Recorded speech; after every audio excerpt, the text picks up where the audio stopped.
Welcome to the Raven's Call. I'm Eric Wordweaver Sjerven, Gothi of the Ridgar folk here in East Texas, and I'd like to share with you a little show that I do where I ramble on about different heathen-related subjects. Some of them are more advanced, some of them are more beginner. It just depends on what strikes my fancy at the time and kind of what conversations I've been having lately.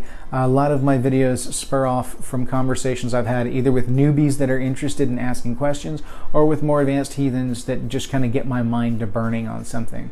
And in dealing with, I've dealt a lot with the soul complex lately. The reason I've been dealing so heavily with the soul complex is because it's something I've done a lot of research into and something that I'm interested in, something that I feel is an important part of heathenry that I don't think gets the full attention that it's due. Nonetheless, I've gone in and tried to, break down how I see the soul complex so that we can have conversations like the one we're about to have. Okay, you kind of need to have gone through my soul complex videos in order to be able to fully understand what it is I'm going on about here in this one. So here's the deal.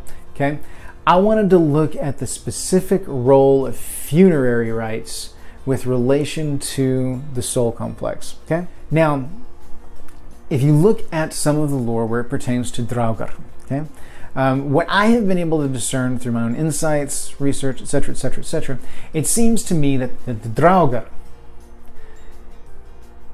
is someone who, okay, for those that don't know, Draugr is basically Northern European version of a zombie, but not exactly. Typically, they were seen as blackened of skin, so the skin blackens upon death, blood pools, things like that, especially in colder climates like that. And then they often would retain preternatural strength. They would be the strength of 10 men kind of thing. Not completely mindless zombies, though. They kept some semblance of the memories and some of the gross personality aspects, larger personality aspects of the person while they were alive. Typically, most Draugr were individuals that were not well liked in life. They tended to be kind of salty individuals, and they tended to cause problems for themselves and for everybody else. And so that actually plays into what we're going to talk about here in a second. My postulation is that the Draugr occurs when when the body dies, when the entire soul complex ceases its integration and begins to fall apart. The body dies, the soul passes on, the body passes into the earth, etc., etc., etc. Now, the key factor here is the ond, that connecting tissue, that connecting soul element between the lich and the firth, the immaterial aspects of the soul complex. When it severs and dissipates, that tethered part dissipates and goes on. Now, the ond itself is the animating force. It's not just the tether that ties the hammer or the firth to the lich. It is in and of itself the breath of life, the animating force that gives the body the ability to move, that spark of life, And in death, that is severed, the breath leaves the body, and in so doing, all of the soul parts dissipate. They're no longer tethered to the physical form. Now, what if upon death, not all of that animating force dissipated? What if in severing, a sliver of it remained attached to the lich and the rest dissipated? Okay? Again, we've talked before in previous videos about, metaphysics kind of mirroring Newtonian physics. Energy can neither be created nor destroyed, only change forms. That energy would still be there. It would still need to do something. It would be like static electricity built up and stored within the body, the reservoir of that energy. So the lich would maintain animating force, but it would not maintain the other elements of the soul that give it that higher brain function, that higher ethical standing, or even really a sense of self and individual, or a tie to the folk soul, because it's been severed from all those other elements of the soul complex. It is now a shell, a husk, that will maintain physical remnants, physical manifestations of those soul elements as they pertain to the lich, because we all know Look at neuroscience, you can look at the way that the brain is mapped out. If in death, the ond continues the animating force that continues to keep some of that going up here in the neural centers. You separate the soul complex, so that takes away the actual being and leaves only what's left in the lich being run by a battery backup, as it were. The brain's going to have some residual stuff stored in it. It's going to have some, repetition over time, muscle memory, just really ingrained in there, stuff that's going to be up in the head, and it's going to be programming that body is going to run on as a Draugr. So, all of that to build on Draugr lore, which, roll with me on this, okay? Funerary rites become infinitely more important when looked at in that vein, because just from the example of the Draugr, which is only one of many that we can look at as far as reasons why this needs to be so important, the cleansing of the body in funerary rites washes away or cleanses away any residual old energies, thusly letting the body actually lay to rest and be reincorporated into Ymir's flesh. To not observe these rituals, to not wash away that old, leads to residual energies building up in the lich and Draugr coming out. So that's why it's important to come back to the fact that individuals that were Draugr tended to be individuals who were kind of on the outskirts of society. They were ones that tended to be foul in nature and deed. And it's entirely likely that these are the individuals who upon death would be least likely to receive appropriate funerary rites. Now, appropriate funerary rites, you got to think, we're talking about spiritual mechanics, not necessarily a religious or sacred ritual, okay? Keep in mind, sacred or religious is dealing with our interaction with the gods and goddesses. Spiritual is dealing with the spiritual soul elements, the unseen world, in the profane world around us. So, passing the ancestors from this plane to the ancestral plane, to the underworld, is not a matter of religion. It's a matter of understanding the metaphysics behind spiritual energies here within Midgard. Because the religious side of things is if we were sending them to be with the gods and goddesses, that would be one thing. But there would be something completely different, because you would have to transfer their energies into sacred energies and be transferred over. The only thing that we know of in the lore that's capable of doing that is of divine source, i.e. the Valkyrie, who serve as psychopomp to bring the souls of the departed across. Now, we talked before about the Odr, or Wod in the Old English, portion of the soul. That is that spark of divine madness, being a slight tint of sacred energies. So it's entirely possible that can be used as a tether by the Valkyrie as psychopomp to bring the fallen from the profane world over into the sacred world. But again, I'm not sure that's entirely necessary, because as we've seen in the story of Thor and Loki's journey to Utgard Loki, they take Thjalfi and Roskva with them, and as escorted by the gods, they're able to pass into the other realms, which is not mentioned in any other way. You don't hear about mortals going into other realms sans divine intervention. So, all of that aside, I don't see us as sending our ancestors to be with the gods. I see us as sending our ancestors to be with our ancestors. The dearly departed rejoin their ancestors at table. Now, yes, there are stories galore about, spirits going to seat at Valhall or Folkvanger, or going to Frigga's Hall to sit with her, or, any number of possible afterlife locations. We don't know. We haven't been there. We can't see for certain. It's entirely possible some of these are poetic in nature. It's entirely possible these are very, very real. We won't know until we die, cross over, and experience it. what it would be. And even at that point, enough of our soul elements would have dissipated that our sense of self will be dissipated to the point that we will no longer actually recognize that we are even asking the question. So the gist is, I don't know if portions of the soul element go on to be with the gods and goddesses. It wouldn't surprise me, especially with the presence of the Odr there, and the intervention of the gods and goddesses in mundane world to the level that they do.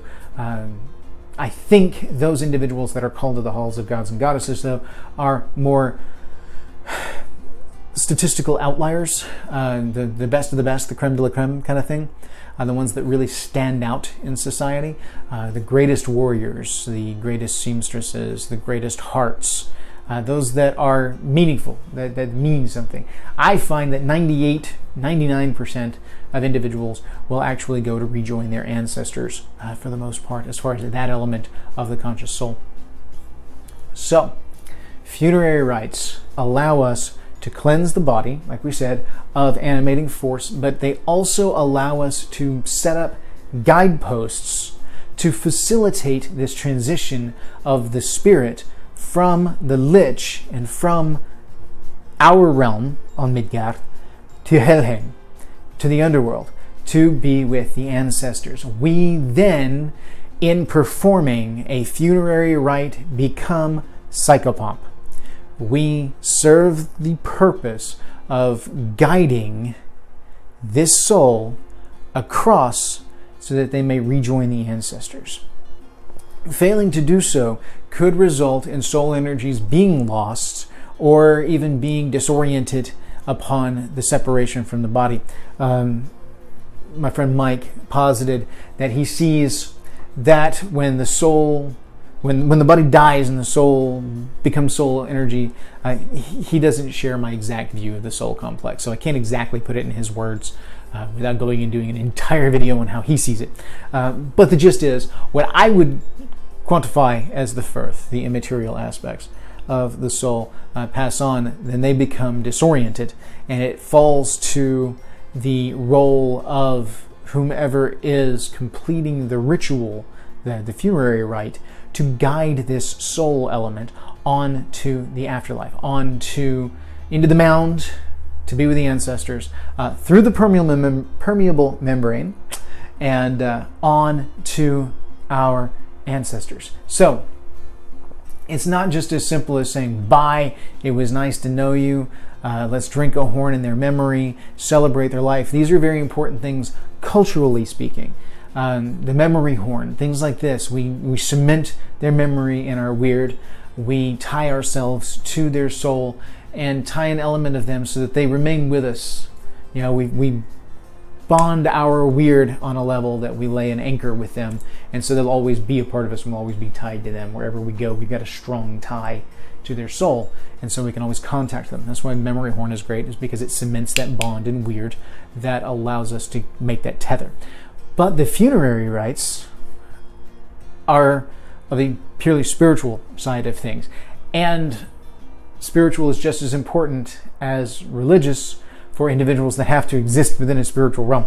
We exist within a physical realm, a spiritual realm, and we have the religious aspects as well. So, when we're dealing with something purely of the spirit, such as a funerary rite, you don't get much more of the spirit than this, which is what spiritual means, of the spirit. Funerary rites become extremely important because failure to do them correctly, and by correctly I mean meeting the necessary mechanical needs, not necessarily doing it all of the trappings in the same way, the same style every time, blah, blah, blah, blah, blah, blah, blah, you're doing it wrong, BS kind of stuff. No, what I'm saying is there are some key mechanics there that seem to be necessary, okay? One seems to be a cleansing of the body, whether that be through water or fire or salt. There tends to be some kind of cleansing of the body. If you break out, because funerary rites are funerary rites, regardless of the religion, regardless of the culture, we're now looking at the art of passing the spirit from here to there. So you can then look at certain elements of physical praxis throughout other cultures and do some comparisons too, because it's not just a culturally based thing. We're talking about passing the spirit from one to the next. That's a metaphysics, physics kind of thing. So, if you think about it, mummies were done with salt, cleanse the body, preserve the body kind of thing. There are numerous accounts of cadavers and corpses being washed before funerary rites, burning. Immolation is, one, you're passing them through the permeable membrane of fire, but two, fire is holy cleansing. That is wholly and completely cleansing. There's nothing left but the carbon. And so the cleansing of the body helps to dissipate the residual energies and to helps the body lie at rest. There needs to be some kind of guiding process that allows the spirit to orient upon its final destination. And to do that, I think there's an element of the ritual that before you guide, you need to get the ancestors' attention.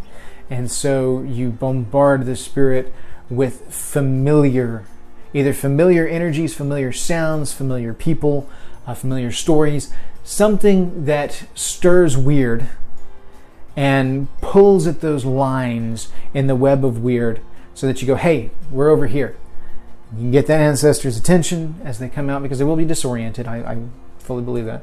And then you guide them in the direction that they need to go by pulling on the web of weird again to show them, hey, here's the rest of our ancestors. This is where you need to go. So this makes the stories and everything that are used in a funerary rite all the more important, because you call attention to, this is, Grandpa Bob, and he was a great man. He did these things. He was fantastic. He left this kin behind. Meanwhile, that spirit element is seeing, hey, they're talking about me. Okay, this is where I need to pay attention. And then, and keep in mind I'm oversimplifying, but it's for illustration purposes. Then they speak of the ancestors, and they pull on those ties to the ancestors. They speak of great grandpa, someone that Grandpa Bob would know. So we speak of great grandpa, and we speak of great grandma, and we speak of his brothers and his sisters. We speak of the ancestors that sit and feast at table, because this is enticing to Grandpa Bob, because he wants to go and sit with them. He wants to go and be with them. And so we help to guide him by pulling on the strings of weird. Funerary rites are about playing weird like a harp. We pluck the appropriate strings, and it guides the soul along the path to where it needs to go. This being said, I'm not going to break down into specifics what needs to be done in one. I'm looking at broad-based mechanics. Why? Because each tribe is going to do things a little bit differently. Each tribe is going to have different trappings. It's going to look a little different. And it doesn't matter to me how you go about plucking those strings, so long as the strings get plucked and the result is there. So, but again, that's how I see things. So, the soul has to be reoriented, guided towards its final destination, and all of this is done by pulling at the strings of weird. It's a wonderful thing. It's beautiful when it can be done correctly, and the soul then lies at rest with the rest of the ancestors. Physical ties such as ancestral burial grounds are fantastic for that, because there's a physical pull. There's a gravity well of weird, for lack of a better term. And I'm thinking about doing a break off on that one too, if you guys are interested in that. I have this theory as it pertains to nodes in a weird that correspond kind of like gravity wells, strong gravity. There's a correlation between the way that the web of weird works and the way that gravity within space-time works. And I'm interested in exploring that. But anyway, that is illustrated within family burial grounds, wherein there's this kind of pull for the soul to naturally come to what it is like, what it is looking for. It doesn't have to go far if it's right there. And so, hear the call, go where it needs to go. This is a strong case for ancestral burial grounds. Not to mention, it makes access to the physical realm remnants in the material plane, which then serve as a beacon for the spiritual elements in Helheim to, or wherever they may be, to come to you. So if you're going to talk to the ancestor, going to their gravesite at least goes to the most prevalent physical beacon that you can, because that's where the bulk of their energies left on Midgard is located. So you can go there and communicate that way. Similarly, you've got the ashes that you're keeping with you. Well, then that's that. Easily accessible. So I'm rambling on, but this is something that strikes my fancy. It's very, very interesting to me. And as I've said before, I think the soul complex is something that's very important for us to look at for a number of reasons. Mental health reasons, for religious reasons, for spiritual reasons, all sorts of things. I think it merits further exploration and understanding. And so, funerary rites, which so many of us wash off because who does funerals? They're morbid, they're blah, blah, blah, blah, blah. We prefer something like the Irish wake, where we celebrate their life. And yes, absolutely celebrate their life. Drink to their memory if you drink. If not, then just raise a ruckus, whatever. Celebrate their life, celebrate their memory, and cement them in immortality by passing their legacy on through story and through tale. Make sure people remember their names. But the funeral process itself is still important, because the way that the Christians do it, the way that the Jews do it, the way that any other number of religions do it, the Egyptians, Romans, the Grecians, fairly certain the Asiatics as well, these different cultures all incorporated certain elements, seemingly, into their funerary rites, and a cleansing of the body seemed to be essential. And the funeral rites themselves seem to serve the role of psychopomp in guiding the spirit where it needed to go. Now, the trappings differ, sometimes immensely. Sometimes they're buried in a mound, sometimes they're buried in a pyramid, sometimes they're set aflame and not buried at all. Sometimes those ashes are scattered, sometimes those ashes are kept with the individuals. The trappings themselves are not as important as the actual mechanics at play. And even then, some of the things we do, we need to look at the effects of and decide whether or not that's something we really want to do.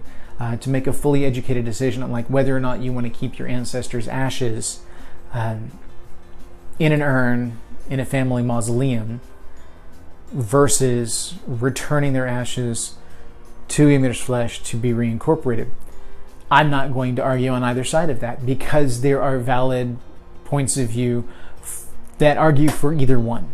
And it's a very interesting conversation to have, because on the one hand, keeping the ashes means you've got a very strong, very real beacon to work with on, interacting with that ancestor, and to, have that, this is my keystone that lets me talk to the other side. This is Grandpa, because he's here.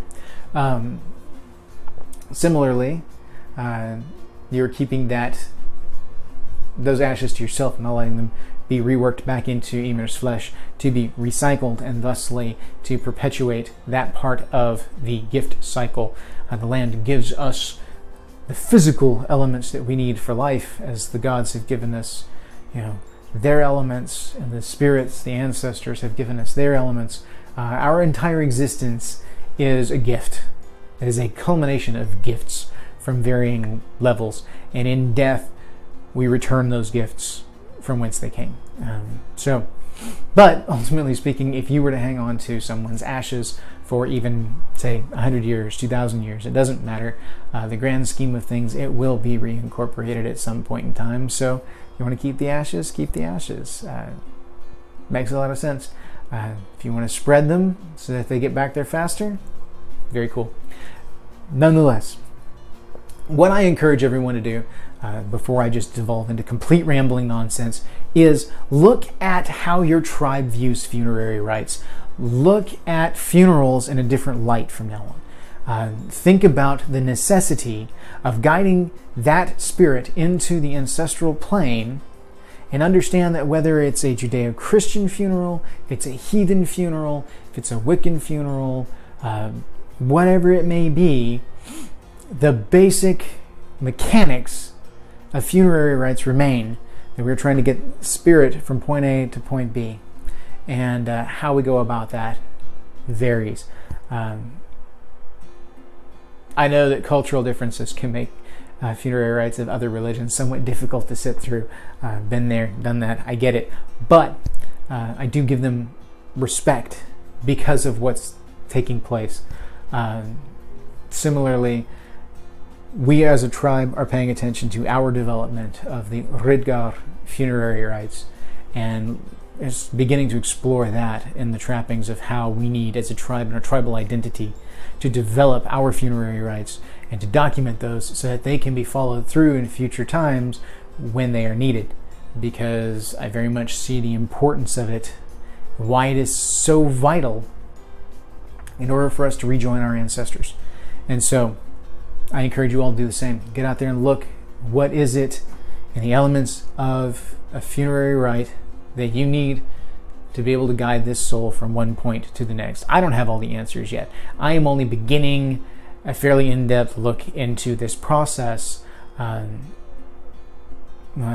have begun, but I have a lot to learn. I have a lot to read, and I have a lot to experience. And so my mind is on fire. I thought I'd share it with you guys, and I have rambled way too long on this particular subject. So thank you guys. If you enjoyed today's video, please hit like, subscribe to the channel, ding the notification bell so that it gives you an update whenever I put new videos out. Comment in the comment section below if you have any questions, any feedback. If you think I'm just batshit crazy, let me know. Give me a thumbs up if you like the video, thumbs down if you don't.